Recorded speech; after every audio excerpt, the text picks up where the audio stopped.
Nothing matters until you sell something. Nothing. You can vision cast, you can dream board, you can draft fancy business plans, you can meet with consultants, you can design nifty logos and get pretty business cards and letterhead made.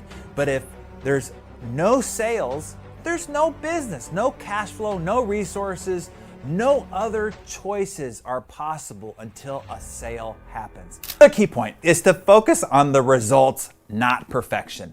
Be more concerned about the outcome versus the process. I still have to remind myself of this. I find myself clearing up people's online documents, their communications, and imposing my way of doing things onto others. I have to remind myself of this key all the time. Focus on the outcome, not the process. I am not interested in the method, only the result. Let people do it their way. I'm saying that out loud right now for not only you, but to hear myself say it again, okay? Now, if you have some crazy quirks that you just know drive you crazy, then go ahead and share your preferences, even if it does make you look, well, crazy.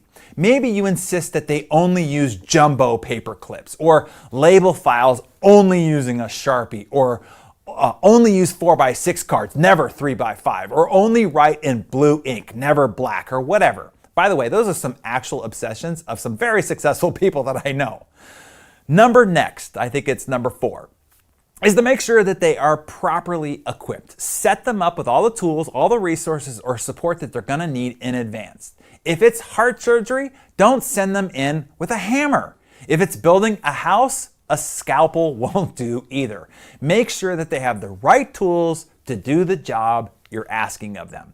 And number 5 is this. Once you have picked the right person, clearly define the goal, set the deadline and the progress check-in points, and made sure that they were equipped to do the job, let them loose. Number 5 is just trust them. As Richard said in the beginning of this, delegate and let go. You need to delegate responsibility and authority, not just the task. Have a deadline, completion, and check-in times, then get out of the way and leave them the heck alone.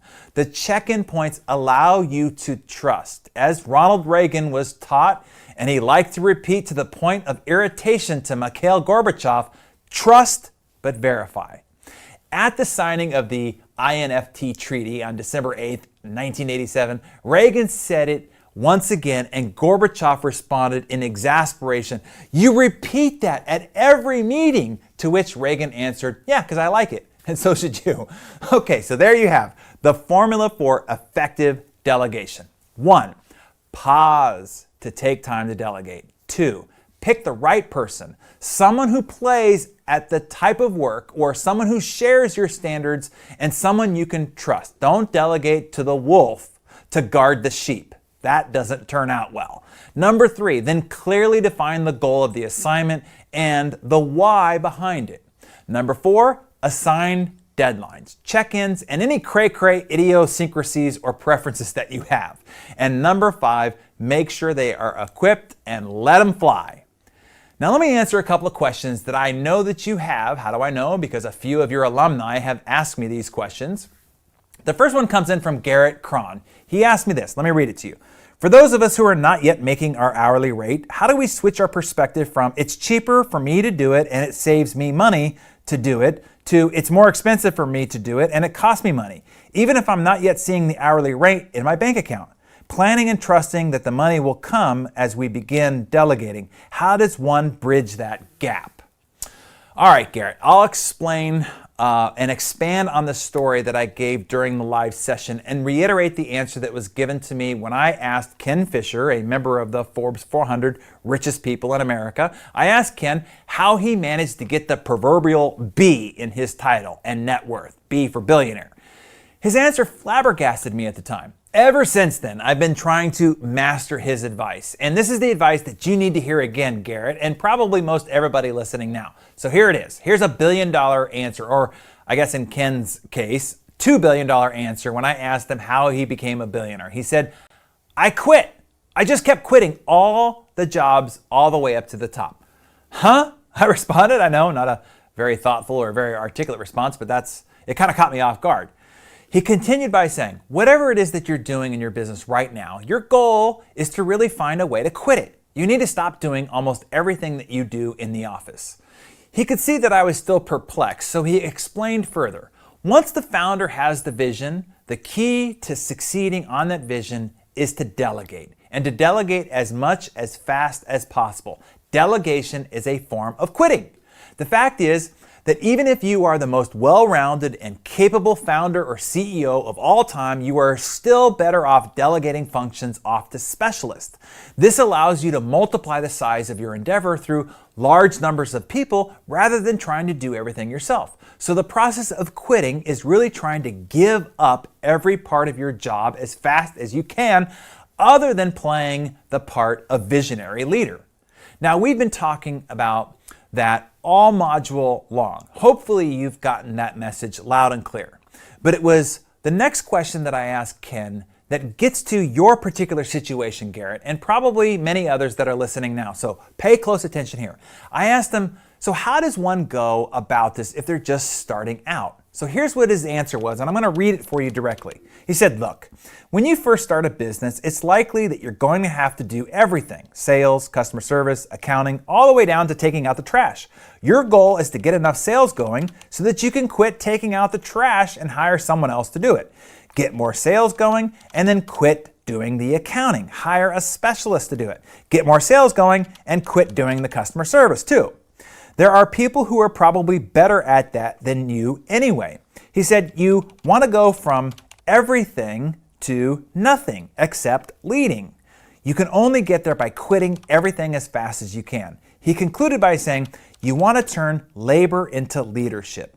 As the founder CEO, you should not be doing labor anything. You should only be leading others who are doing the labor.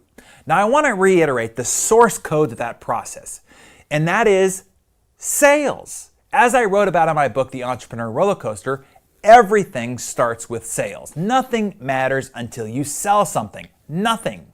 You can vision cast, you can dream board, you can draft fancy business plans, you can meet with consultants, you can design nifty logos and get pretty business cards and letterhead made. But if there's no sales, there's no business, no cash flow, no resources, no other choices are possible until a sale happens. A sale tells you whether you even have a business. A sale starts the entire process and is the first thing every new business needs. It's the lifeblood of the business. You have a problem? Sales will solve most of them. And the most common problem you will run into when it comes to surviving and sustaining your business is, guess what? Yes, sales. If the idea of sales as your top priority every day is making your stomach queasy, then you'll need this spoonful of medicine. Suck it up and go out and sell something. A lot, every day, because it will allow you to quit taking out the trash, quit doing the accounting, quit doing the customer service, or whatever else is it that you ultimately want to delegate. The funds to delegate come from sales. In fact, usually what you are needing to delegate is all those things that will free you up to be doing more sales. And no doubt you can make more money selling than taking out the trash or doing the accounting or customer service or filing papers or doing expense reports or commenting on Facebook and the like. I know no one wants to hear this answer, but it is the answer. Selling pays all the bills, all the expenses, all the salaries, all the profit for your entire lifestyle. No sales, all that collapses. The main reason why Ken Fisher became a billionaire when so many of his peers in the same industry selling exactly the same service struggled to survive is he got really good at sales and marketing. Ken runs a financial advisor firm with more than $50 billion under management. Ask anyone else in his industry if his service performs any better than most anyone else's, or if he is seemingly smarter than any other financial wizards in the market. And I can tell you firsthand, because I was a client of Ken's for more than a decade, the answer is most certainly not. It's on par, but what he did get great at is that he's killer at sales and marketing. The formula he outlined in that answer, the one that he gave me, was that quitting everything but sales and marketing until he reached such a scale that he no longer even has to sell on the front lines, that is. But make no mistake about it, he's still their number one salesperson. So Garrett, I'm glad you asked this question because this allowed us to have this very frank conversation about the priority of any business, whether you own it or not. In the chaos of competing priorities and projects and fire drills, it's easy to lose sight of the most essential fundamental. Sales is the first and most important priority of any business, period. If you are an individual, it is what you do to get paid. That is the first priority. You are still selling something, a result. What is that result? Doing that is the first priority, period. Speaking of which, let me bring in a second question from Sergio Cunha. He asked this. Let me read it to you. I find it hard to delegate since I don't own my company. And since I am on the bottom of the totem pole in my company, I am thankful to have learned about this skill early in my career, even though I can't use it yet. When I find myself in a better position to delegate, I will be sure to look for opportunities ASAP. Nope, Sergio, the time might be right now. As I mentioned, your company hired you to produce a result. That result is valuable to them. All those things that distract you or take time away from that result, that hinder your result, those things still might need to get done, but also might be less valuable than the result that you're hired for. It's up to you to initiate a conversation with your boss, or as you will learn in a future module inside of Insane Productivity, you have to vitalize your boss. Sit down with them and get agreement on what are the vital functions to your job role. Next, calculate the hourly rate based on your hourly rate and what is paid for you to produce the outcomes of your vital functions. Now, what are still the tasks that are hindering your ability to deliver more on that vital function?